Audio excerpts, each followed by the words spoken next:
Previously on the shadow of Alterra, a world fractured by day one, where power breathes through the land and blood alike. In Ehshara, Delilah tended the sacred spring, a guardian of life, honored by many. But power, even when meant to heal, can harm. A moment slipped. The vine struck, and the council chose exile. Cast into the Zarathan desert, Delilah was torn from her home, her role, and her people never to return again.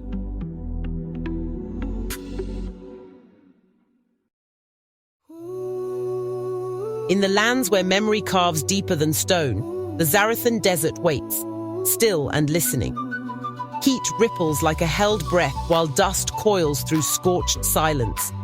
The wind remembers. What it gathers, it keeps. Here, time shifts sideways, and every step forward sinks into what was. A Tharok moves across fractured sand. Kaikoa rides it, salt-burned and silent, the sea still in his posture, but no tide in sight. 3 weeks late to Ehshara, his message faded, and the weight he carries now presses heavier than armor.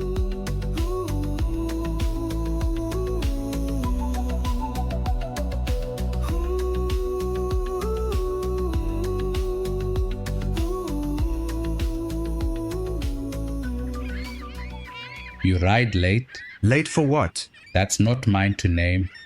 Do you always watch strangers from the ridge? Only the ones where the desert holds its breath for. I carry a message for Ehshara. Urgent, they said. Then your path's not straight. There's an encampment west of the divide. Someone there knows Ehshara better than its council ever will. Delilah? We do not use that name. Not anymore. How far? Far enough to cost you. Close enough to matter. The camp doesn't wait. You'll know it when you see it. But hurry. We don't stay in one place for long. Kaikoa mounts the Tharok and turns back toward the ridge. The desert settles unbothered by the moment. The Zarathans do not build. They remember in motion or memory sewn into the canvas, lit in fireballs and scattered when the wind remembers something older. Kaikoa moves through the camp. He draws glances, measured and unspoken, but no challenge. Just distance. He walks like a river through someone else's dream. At the camp's edge, his Tharok waits, snorting restlessly. Even beasts feel when weight is not theirs to carry. In the Zarathan's firelight, presence is permission, and absence a kind of grace. A young boy dashes past Kaikoa. A girl lingers, watches, then leans toward another child. A whisper passes like smoke. Drenkesh. Drinkesh. In Selen tongue, it's a water waster. In the Zarathan, it means outsider, a name you give to a story you never read or never want to read. The space around him doesn't resist. It widens like fire, making room for shadows. A woman stirs a pot. Its scent thick and grounded, spice, root, and something older it anchors. I'm looking for the exiled. Delilah. That name has no tent here. Be careful where you pitch. If you mean the one from stone who bled into bloom, you'll find her where the fire forgets to flicker. Kaikoa turns. The voice belongs to an older man stitched into shadow near a tent flap. His face weathered by sun and memory, his eyes clouded, yet clear in the way old things are. He doesn't point, just tips his chin toward a tent with no sigil, no smoke, no light. Kaikoa steps forward. The incense leans from within a sort of sideways, not upwards. A sweetness wrapped in ash, a scent too old for breath. Quieter than silence should allow. A figure stands at the back of the tent, cloaked in shadow.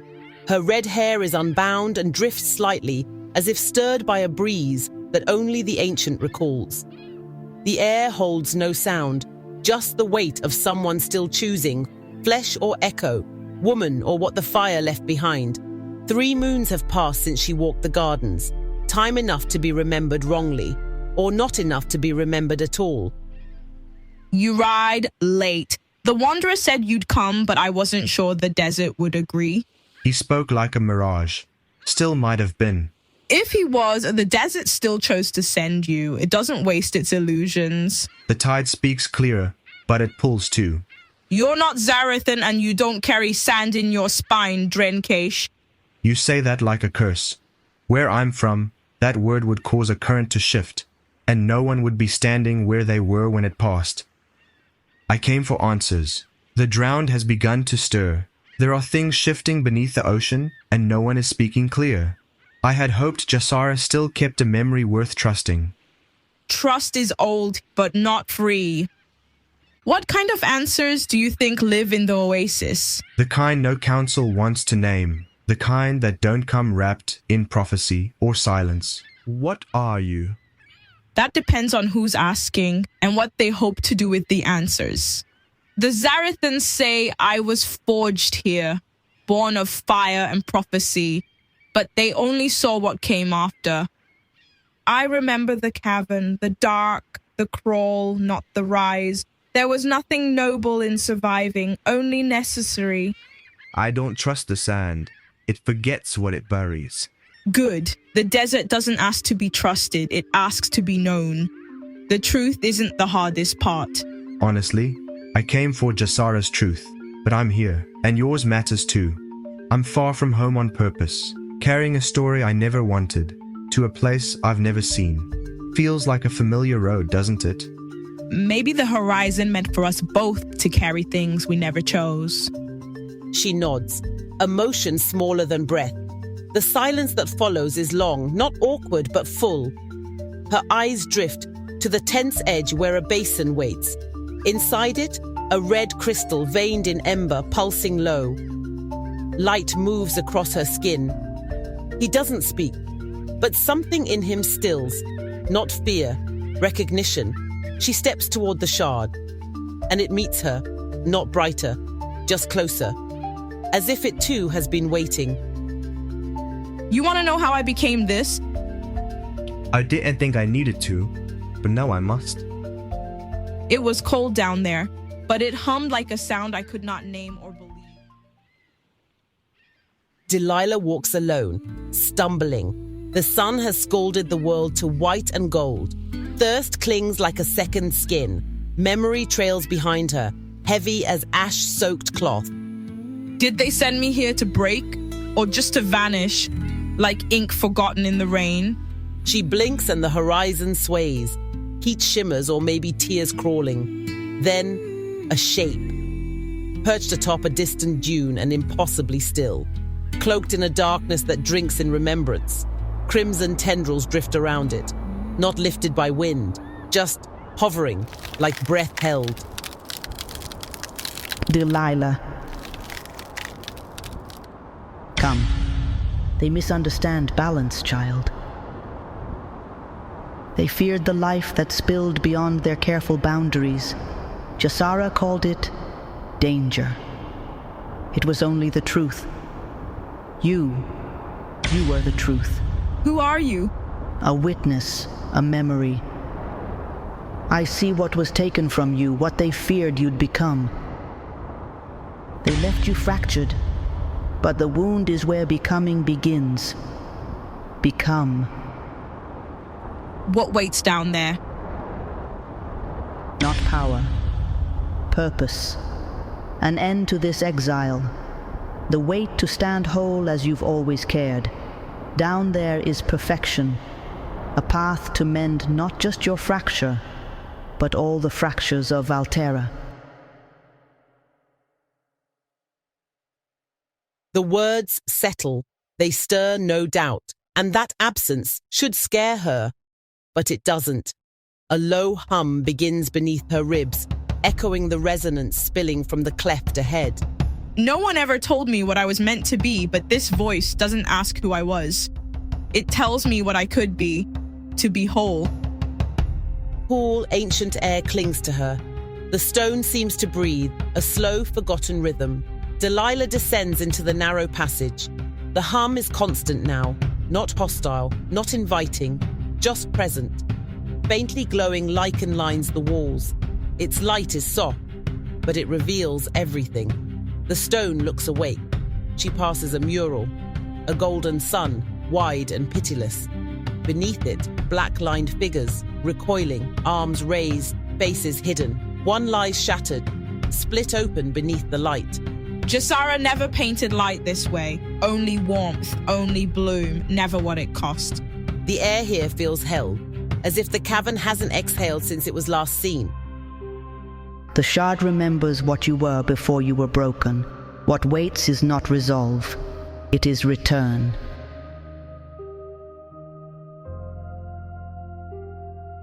Touch it. You are not being made. You are being remembered.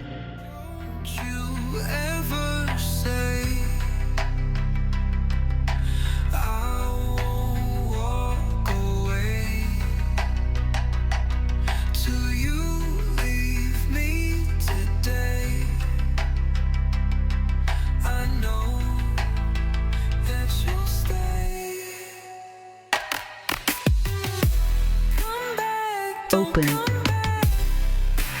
Let the truth move where the blood remembers. They feared this, not because I lost control, but because I didn't ask for permission. This shard doesn't just awakens, it remembers the ones who tried to carry it. I feel where they broke, but her. You did not break. You are made to hold the shape of what was lost. You are not the wound. You are where it closes.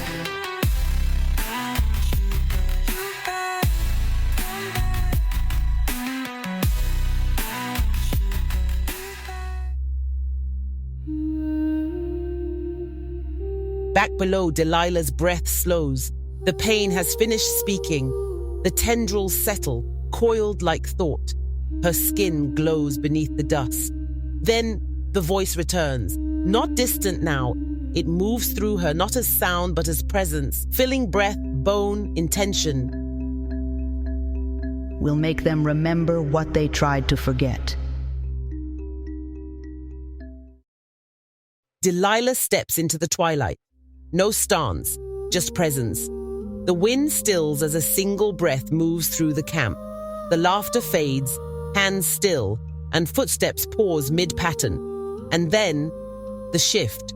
The Zarathan men, guards, elders, traders, drop to one knee. Not in fear, not worship, but something older. Their eyes don't rise to hers. They settle on the tendrils, the weight in her gait, the heat beneath her stillness. However, the women do not kneel. They stand. At fires, indoors, in time, they too recognize the something older. Kaikoa steps from the tent fully, just behind her. His gaze moves across the kneeling men, the standing women, and finally to her. They kneel without question, as if her presence alone rewrites the world they thought they knew. I've seen this before. Not her, not here, but the shape of it. In temples and in chambers, around voices that called themselves true. My father named it loyalty. My mother called it harmony. I knew it as surrender packaged as peace. And now, they do it again, because something in her unnames them. Reorders the story, and they welcome it. And I can't decide if that makes her dangerous or honest. Stars rise clear and sharp, cutting the last bruise of twilight from the sky. Behind them, the camp glows soft. Dim fires, murmured voices, the hush of something recently altered. Out here, where the dunes begin their climb, the silence gathers. Delilah stands alone. Her tendrils drift slowly, brushing the air like they remember its texture. They move with thought now. Kaikoa approaches without speaking. He stops a few paces behind. She doesn't turn. The reverence fades out here, doesn't it? Does it bother you? It's quieter, that's all. This silence doesn't belong to you. It belongs to them, to their land. And the silence in Ehshara, was that mine too? They broke me. then buried what was left, whispered my name like a story they didn't write. They revere you here, but it's myth, not a true belonging. They see a mural come to life, not the woman, not the being. Isn't that just another cage? This one breathes, Kaikoa. It doesn't measure me. It lets me keep growing. You could return someday. Not for them, for you. Return to what? Gardens that close at dusk? Let them keep their laws. I'm not coming back to be seen. I'm building something else. She calls it building. I don't even know what I'm building. I'm late, again. I tell myself the path still matters, but maybe I just don't want to stop walking. You could return and come with me, to show them they couldn't unmake you. Do you ever miss the water? I miss who I was in it, but I'm sure the spring has forgotten my name. So, no, you should go, Kaikoa. Your path leads to the city. Mine is still being drawn. He holds her gaze, just for a breath. Then he nods, turns and walks. The Tharok waits where he left it. He hears the water first. It moves beneath the stone like a word the city never needed to say out loud. Kaikoa steps lightly, eyes adjusting to the pattern of light. Even the air feels shaped. He's heard of Jasara's stillness, how nothing here breaks formation. Now he's standing in it. It has a beautiful quiet about it, but certain. The cramp of it settles in his chest. This was never a place made for men like him, and yet the water is always family. You were expected 3 weeks ago. The winds aren't easy out there. Winds are rarely strong enough to excuse lost time. And yet they brought you here. They say your father is a noble one. Does the wind ever keep him? No, Elder Senra, it does not. Well then, Lialo Kaikoa, I trust the delay was worth what it cost. Let's see if the truth still matters to the council. Does it ever?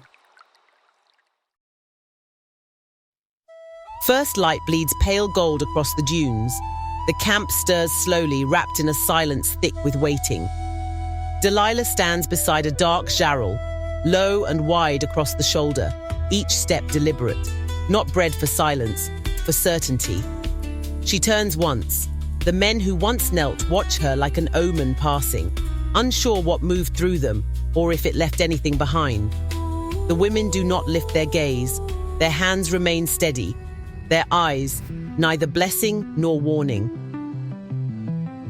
Don't you miss the water? Exile is not always distance. Sometimes it's direction. One walks toward memory, while the other towards something that hasn't been named yet. They feared what I might become. So I became it.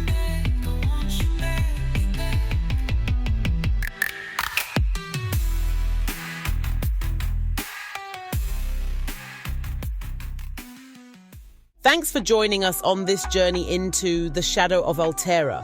This was just the beginning. This story is far from over. Be sure to subscribe to our channel and hit the notification bell so you're the first to catch the next episode. We'd love to hear what you think. Share your thoughts in the comments below. Until next time, thanks for watching, and Valinor An Terra. Nice.